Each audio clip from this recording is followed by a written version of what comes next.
Good afternoon, everyone, and thanks for being here. In January, I outlined my vision for this session with a focus on affordability. I believe making Vermont more affordable will improve our demographics to keep and attract more working families and jobs to Vermont. And though the legislative session isn't over as yet, we've made some progress, and ever so slowly are moving the state in the right direction. We heard loud and clear from Vermonters about the lack of accountability for repeat offenders and the effects of an increase in drug trafficking in their communities. And while there's still much more work to be done, we found common ground on making Vermont safer in areas like sealing of records, delaying raise the age, extraditions, and more. I'm also appreciative in a few other areas where we were able to work with the legislature, like our tax relief package, which I'm hopeful the Senate will give approval on very soon, so Vermonters can keep a little more of what they earn, whether they're a veteran, a retiree living on Social Security, a low-income worker, or a parent with young children. And while we've seen some success, we haven't gone far enough in areas like housing. Over the years, you've heard me talk a lot about the housing crisis we face and the need for about 40,000 more homes over the next 5 years just to catch up. And although the final CHIP bill was hard fought and moves us in the right direction, much more work needs to be done.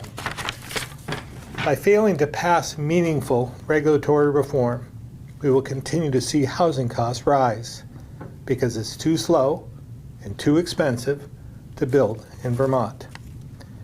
You can expect me to continue pushing for common sense regulatory reform in the second half of the legislative session, not just in housing, but in energy affordability as well.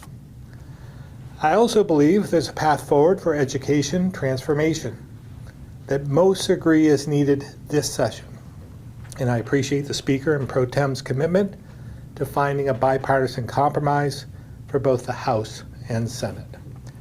My team will continue to work with legislative leadership to get a bill across the finish line so our kids get a better education at a rate taxpayers can afford. So with that, I'll open up to questions. Have you or any members of your team had any conversations with anyone from the House and Senate about the education bill since Friday? Just one-offs with the Speaker's office, Pro Tem's office, and individually with some legislators just to see where they're at. So not substantive negotiations? No, not at this point.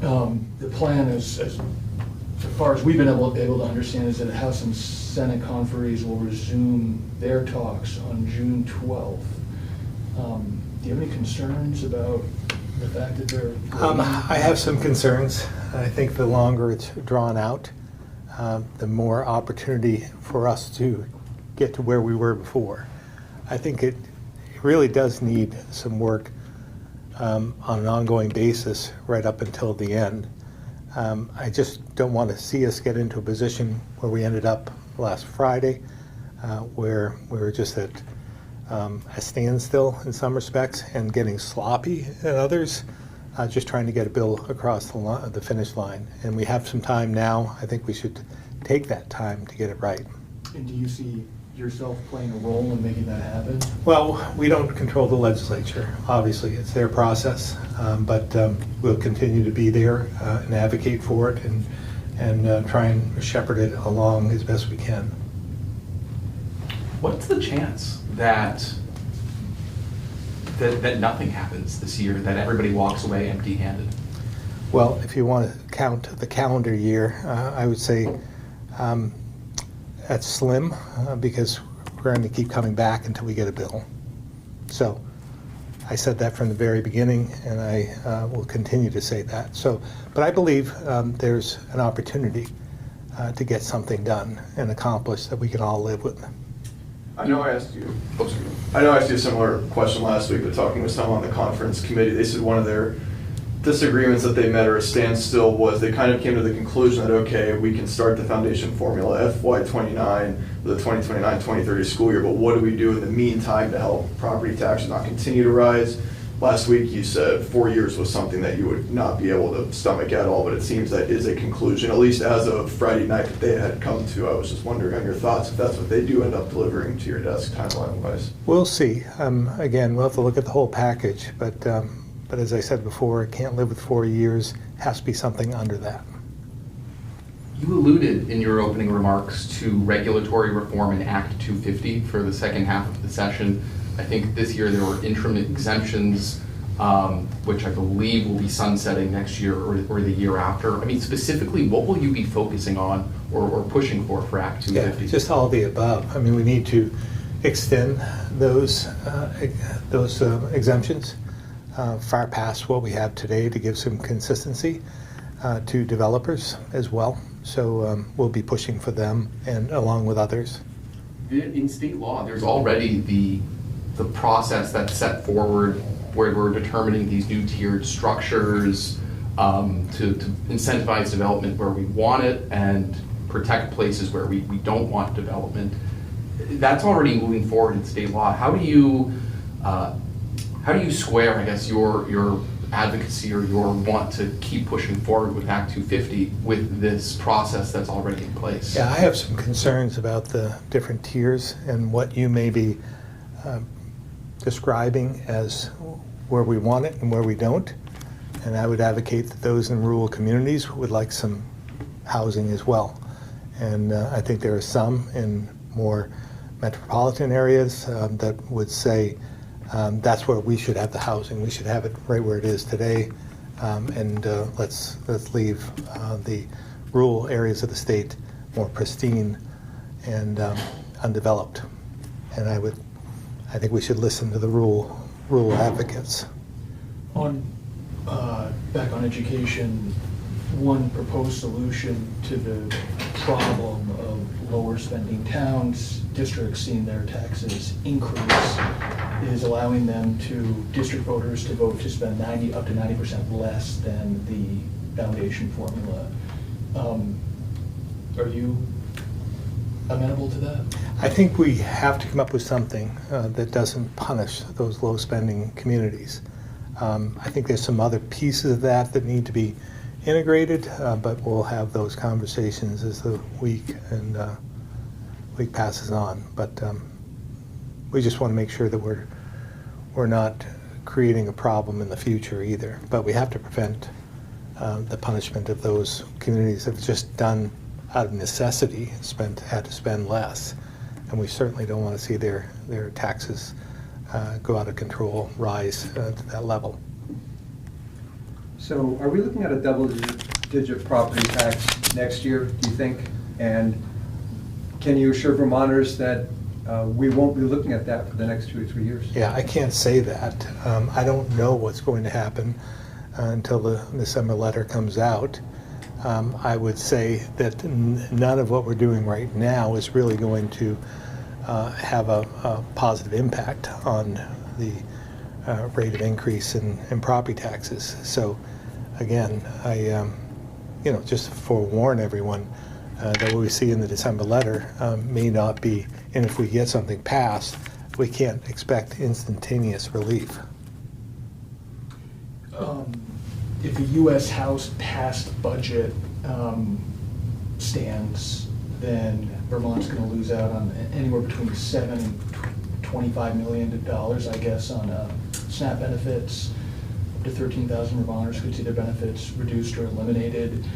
What's your game plan if that comes to pass? Well, again, I've talked about this over the last few months, that I'm concerned about what's going to happen on the federal level, but we won't know until we actually receive them and whether it does pass. And that's why I wanted to limit the amount of spending this year to make sure that we had enough funding to backfill in areas that we need to backfill, and knowing that we, depending on the extent of it, we wouldn't be able to backfill everything. But we need to, we'll have to prioritize. And do you think nutrition I, funding would make again, the cut? we'll have to see what they actually pass and the impact on us, to then prioritize from there. Obviously, SNAP benefits are important, but we have to just make sure that we know the full extent of this before we react. Going back to housing, obviously, your administration introduced Spark, it's changed names and changed some, but with how that made it out of the legislature last week, it'll be, I'm sure, at your desk at some point relatively soon. I guess, what did you make of the final way that CHIP worked out in the financing infrastructure? Not as, again, it wasn't as good as Spark, but it was far more productive than what came out of the House. The Senate version was something that we could live with and very appreciative of, and appreciate senators that advocated for this and worked very hard for this, and I think they're the ones who got it across the finish line. I know it may be hard to compare it to prior policy, but I guess how big of an impact do you think this will actually have across the state, giving these smaller municipalities an ability now to do what, say, bigger cities and towns have been able to use TIF for over recent years? I think this will be very, very helpful for the rural communities, the smaller communities, for them to take advantage of what, as you said, other larger communities have done for a number of decades now. So I think it was a step in the right direction. And again, if we could couple that with some regulatory reform, then we would, I think we could make a real difference. But we need both.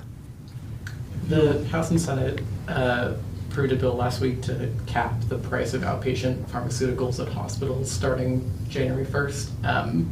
What do you make of that proposal? Is something you would support? Yeah, and this is something the Greenmount Care Board had advocated for, and our own departments had as well. So we'll see again when we get the bill, make sure it all ties together. But I believe I'll be signing that one. Have you arrived at a decision on the motel hotel bill? It's we haven't received it yet. Again, I know there's a lot of reports about the bill being on my desk because it all of a sudden passes over there, but it has a ways to go through the House and the Senate. They don't have any time limits on how much time they take overseeing that. We have 5 days once we get it, so we usually take our time to make sure everything is ties out. But if I understand H91, I believe that's what it is. I'd said from the beginning that I wasn't willing to spend more than we are today. And it would appear, unless I'm missing something, that it spends about $7 million more. But again, we'll have to take a look at the bill and make sure that we're not doing more harm than good. There are some good pieces in the bill, and whether I sign it or not, I still think if I don't sign it, I think it's a good starting point for conversations next year. Speaking of funding, Kristi Noem, Secretary of Homeland Security, in fits and starts, has said that we're a sanctuary state and we're at risk of losing some funding. Has your administration had any discussions with Homeland Security or the White House on what that might mean? Yeah, there was a meeting yesterday. I wasn't able to attend it, but it was an online meeting of other governors with Secretary Noem. And again, the sanctuary state issue, I don't believe came up. We had, my chief of staff was on the call, but at the same time, we're not a sanctuary state. So we believe we are not impeding the federal government from doing anything with ICE, and we don't stand in their way. The feds seem to think you are. Yeah, I don't think their terminology is correct. Maybe if they took a look at what we're doing, they might come to the same conclusion. Did you ever have any more conversations, this is from a few weeks ago now during the session, with leadership in the legislature about renegotiating that MOU with Customs and Border Protection? There was the Pro Tem had a press conference about it, and there was this push to re-examine that relationship that allows them to use DOC facilities to house federal detainees. Does anything come with that? We have not discussed that any further. I think those who are advocating for it have come to a different conclusion at this point. So we have not discussed it any further. On the side issue, the DMV bill contains a provision this year to clarify state statutes that private trails, or trails that run through private land, that towns can maintain those. I think this is sparked by a lawsuit in Tunbridge, but this has rippling effects statewide. Are you familiar with this issue, and what are your thoughts on it? I'm somewhat familiar with the issue, and ancient roads is something that when I was in the Senate, we had to deal with that. And this is the gift that keeps on giving, I guess. And I believe there should be some clarification around that issue. I just want to make sure that we're not standing in between a lawsuit and trying to fix and predetermine a lawsuit. But I believe myself that municipalities have a role in protecting those right-of-ways. And by a lawsuit, just to clarify, you're sort of alluding to like landowner property rights. You know, I can do with what I want with my land versus the town telling me I have to have this trail in my backyard. Is that kind of what you're Well, alluding to? but these roads were there. And again, I don't want to get into all the details because I don't have all the details of the bill, haven't looked at it specifically or what was passed. But these are roads that were there before. They were municipally maintained and they owned them. So they were somewhat thrown up, but I believe they maintain the right to utilize them. So again, I think that's as basic as I can describe. But we'll take a look at the bill. Governor, slightly different issue. The kids code proposal passed out of the House and Senate. Have you had a chance to form thoughts on that, and would you Yeah, support that? I am. I'm in favor of trying to protect kids from the social media.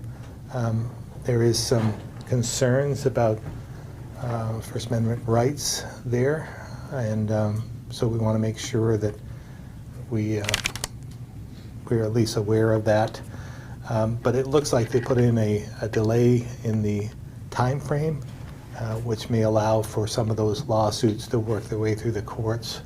And if it is indeed unconstitutional, that we could fix it in some respects. So they may have come to a place where I could support it, but again, we'll take a look at it when we get it. Governor, Becca Balance butt wiping comment has raised some concerns about Vermont's nursing homes and staffing shortages. Seven nursing homes in Vermont have been cited as understaffed. What's the state doing to ensure that our nursing homes are staffed? Well, we're actually I think the nursing homes are doing a pretty good job at this point. They have increased their numbers. We've seen increase in bed space availability over the last year or two, so I want to make sure that we recognize the hard work that they're doing and the ground that they've made up. So